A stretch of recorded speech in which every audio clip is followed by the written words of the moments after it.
একটু আগে একজন অনেক টাকা দিয়ে দিলাম, আমি দেখছি ভাই। ভাই এই নির্বাচনে এত টাকা দিতেছে কি আপনার? আমি তো বুঝলাম না, এরকম দেখি নাই আগে পরে ভাই।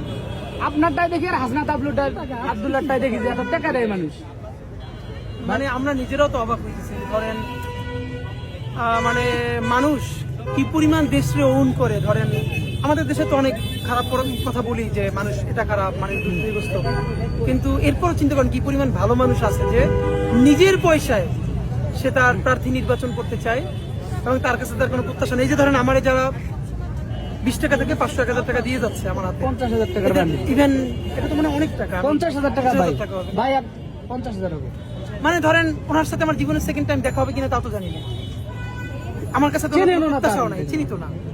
কিন্তু মানে আসলে এই জিনিসটা না, এই যে আমরা ধরেন 3-4 ঘন্টা ঘুমাই, সারাদিন বাইরে থাকি, আমরা টায়ার্ড থাকি না, প্রতিদিন এরকম 1-2টা ঘটনা ঘটে যে পরের দিন আমরা রেস্ট নেওয়ার সুযোগ পাই না। আমরা মেন্টালি যে আমাদের অনেক কাজ, আমাদের অনেক কাজ, অনেক দায়িত্ব, যে এই ভালোবাসাটাকে আমরা সবার জন্য তৈরি করতে চাই।